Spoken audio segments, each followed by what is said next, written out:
There is an economic pattern that has destroyed three major governments in the last 250 years. Right now in 2025, the United States is following that exact same pattern, stage by stage. In 1789, France was the wealthiest nation in Europe. Within 5 years, the government collapsed and 40,000 people were executed.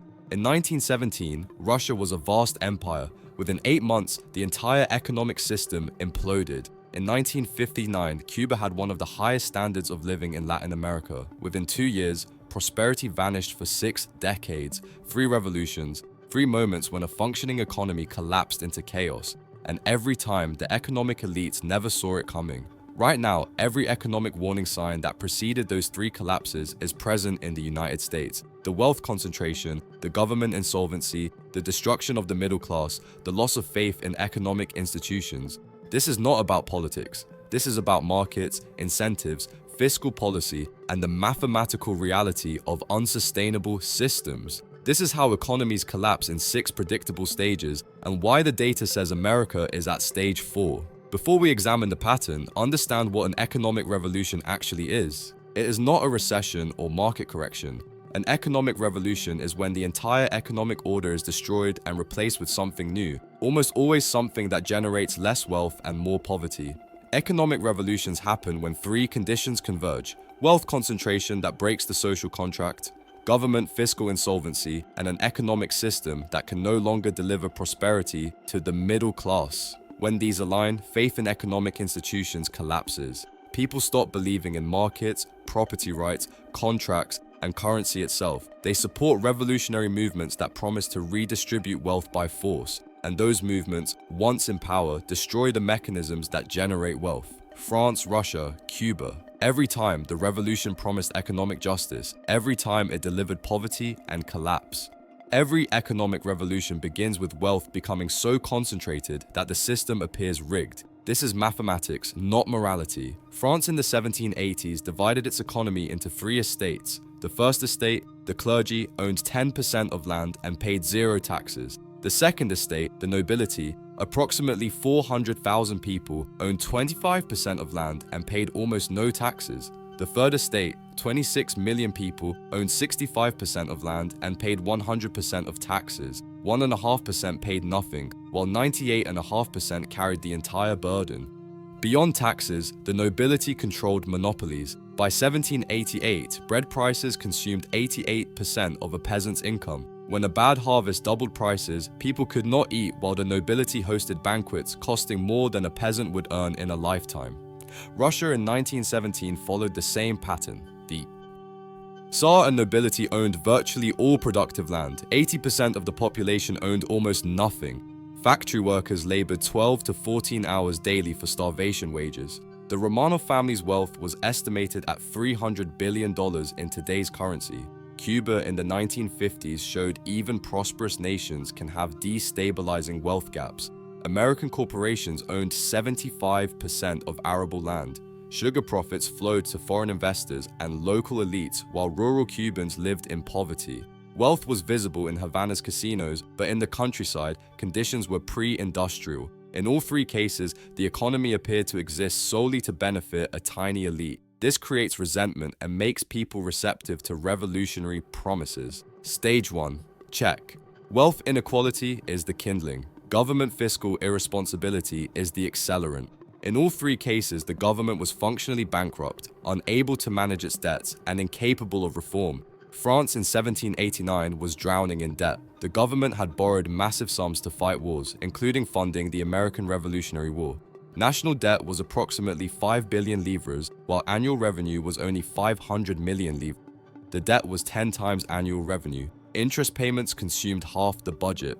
King Louis XVI's solution was to borrow more and raise taxes on the only people who paid them, the third estate. The nobility and clergy refused to surrender their tax exemptions. When Louis called the Estates General in 1789 to legitimize new taxes, it became the forum where the Third Estate declared the system illegitimate. Fiscal insolvency destroyed what remained of the monarchy's authority. Russia in 1917 faced fiscal collapse compounded by World War I. By 1917, Russia had spent over 30 billion rubles on the war, financed by printing money. Inflation exploded. The currency lost 70% of its value. Workers' wages could not keep pace, food prices tripled, the government could not supply its army, soldiers fought without ammunition. Tsar Nicholas II had no idea how to fix it. The Russian economy was in free fall. Cuba under Batista was not insolvent, but corruption functioned as economic extraction. Batista treated the government as a wealth extraction mechanism. American mobsters ran casinos and paid Batista a percentage. Government contracts went to cronies. Tax revenue disappeared into private accounts. This is a different kind of fiscal collapse where the state has revenue but uses it for personal enrichment rather than public goods. In all three cases, government fiscal policy was unsustainable. The state could not manage obligations or reform because elites blocked it. The people who paid taxes and suffered the consequences lost all faith that government could function economically. Stage 2. Check. This is the critical stage. Revolutions do not start with the poorest. They start when the middle class, the educated professionals who should be succeeding, find themselves failing.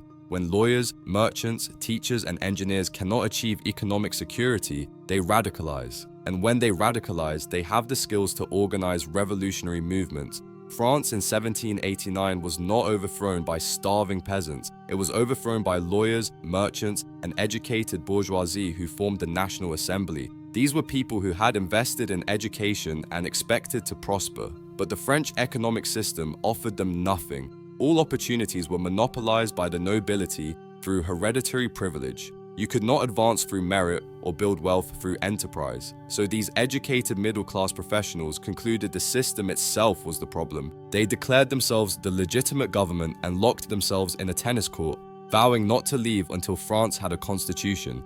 Russia in 1917 followed the same pattern. The Bolsheviks were not peasants. Lenin was a lawyer. Trotsky was an intellectual. Revolutionary organizers were educated urbanites who saw no future in the Tsarist system. University students joined en masse. These were people with enough education to understand how badly the system was failing them economically. They could calculate that working 14-hour days would never generate security, so they organized revolutionary cells, and when opportunity came in 1917, they were ready. Cuba in the 1950s showed the same dynamic. Fidel Castro was a lawyer from a relatively prosperous family. He could have joined the elite but saw Cuba's economic system, foreign corporations extracting wealth, Batista looting the treasury, and concluded the system was unreformable. His early supporters were university students, young professionals who saw no path to prosperity. They had education, but the economy offered them nothing except subservience to foreign capital and corrupt elites. So they radicalized, organized, and overthrew the government. If you are enjoying this analysis of economic patterns and want more deep dives into how financial systems collapse, definitely subscribe if you have not already.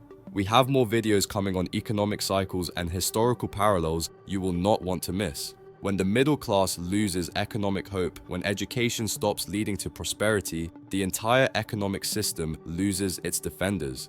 The people who should be supporting stability become the ones demanding revolution. Stage 3. Check. Stage 4 is the point of no return. This is when people stop believing in the fundamental institutions that make an economy function. Markets, contracts, property rights, currency, banks, courts. When these lose legitimacy, the economic system cannot recover through reform. France in 1789 reached this point when the Third Estate rejected the entire economic order. Markets rigged by noble privilege, illegitimate. Property rights that protected noble estates but not peasant holdings, illegitimate. A tax system where the wealthy paid nothing, illegitimate. Most importantly, the assignats, paper currency backed by confiscated church lands, became worthless through hyperinflation. When currency collapses, when people cannot trust money will hold value, economic activity freezes. Russia in 1917 experienced the same loss of economic faith. The ruble lost most of its value due to wartime inflation. Soldiers were paid in currency that could not buy bread. Banks failed. Supply chains collapsed. When the provisional government took power in March 1917 and kept Russia in the war, the economic death spiral continued. By October, Russians had no faith in any economic institution. The Bolsheviks promised complete restructuring, peace, land, bread. Russians supported this not because they understood Marxist economics, but because the existing system had completely failed. Cuba in 1958 saw faith in economic institutions collapse as Batista's corruption became undeniable. Contracts meant nothing without regime connections. Property could be seized. Courts ruled, however, they were paid to rule. By the time Castro marched into Havana in January 1959, most Cubans concluded the economic system was designed to loot them. They welcomed nationalization because they believed they had nothing to lose. Once people stop believing the economic system can work for them, once they conclude markets are rigged and institutions exist only to benefit elites, they support revolutionary change. Stage 4 is where we cross from dysfunction into genuine crisis. Once you reach stage 4, stage 5 and 6 follow rapidly. Stage 5 is when organized groups offer radical economic alternatives and gain mass support because people have lost faith that the existing system can be reformed. These movements promise economic justice, wealth redistribution, and punishment of elites who rigged the system. In France, the Jacobins led by Maximilien Robespierre promised radical economic equality. They demanded price controls on bread, execution of hoarders and speculators, and confiscation of noble estates. The most radical economic policies gained mass support because moderate reforms had failed to deliver. People were still hungry, so they turned to extremists who promised to destroy the economic order entirely. In Russia, the Bolsheviks promised to end the war, redistribute land, and nationalize industry under worker control. Vladimir Lenin's slogan was brilliantly simple: peace, land, bread. Millions of Russians, exhausted by war and economic collapse, supported the Bolsheviks not because they were committed Marxists, but because they wanted food, and saw the Bolsheviks as the only ones offering a clear economic program. In Cuba, Castro's movement promised to end foreign economic domination and redistribute wealth from corrupt elites to ordinary Cubans. Nationalize the sugar industry, break up the plantations, build schools and hospitals in the countryside. These promises gained mass support. Because Batista's economic system served foreign investors, not Cubans, the economic populism worked. In all three cases, revolutionary movements succeeded because they offered simple, direct economic promises to people who had lost faith in the existing system. And in all three cases, once in power, these movements did not deliver prosperity. They delivered economic collapse, poverty, and mass death. Stage 6 is the culmination. The revolutionary movement overthrows the government, dismantles the old economic order, and what follows is catastrophe. Revolutionary movements are led by ideologues who understand destruction but not creation. France descended into economic chaos from 1793 to 1794 during the Terror. The Jacobins implemented price controls that caused shortages, confiscated property, destroying investment, and executed merchants, paralyzing trade. The assignat currency hyperinflated into worthlessness. The economy shrank by 30%. 40,000 were executed, many of them professionals and skilled workers the economy needed. By 1799, France was economically devastated. Napoleon seized power, but it took decades to recover. Russia suffered worse. Bolshevik policies led to civil war from 1918 to 1922. War communism requisitioned grain at gunpoint, causing a famine that killed 5 million. Industrial production collapsed. By 1921, the economy had shrunk by 70% from 1913 levels. Lenin implemented the new economic policy, a partial return to markets, just to prevent total collapse. Then Stalin forced collectivization, causing another famine that killed 6 million. Cuba nationalized everything in 1959 and 1960. Production plummeted. Professionals fled to the United States. Cuba became dependent on Soviet subsidies. When those subsidies ended in 1991, GDP dropped by 35%. For 60 years, Cuba went from one of the most prosperous countries in Latin America to one of the poorest. Revolutionary economic policies destroy institutions, incentives, and property rights that make wealth creation possible. Revolution destroys the trust and stability required for markets, trade, and investment. The result is always economic collapse and mass poverty. Now, let us analyze where the United States stands using this framework. This is data, not politics. Stage 1. Extreme wealth concentration. In 1980, the top 1% controlled 8% of wealth. Today, for 32%, higher than France in 1789. The top 0.1%, approximately 130,000 households, own more than the bottom 90%, approximately 117 million households. The billionaire class has gained trillions, while median income has barely moved in 40 years. Stage 1. Check. Stage 2, fiscal collapse and government insolvency. United States government debt is $36 trillion, 120% of GDP. Interest payments exceed $800 billion annually, more than the defense budget.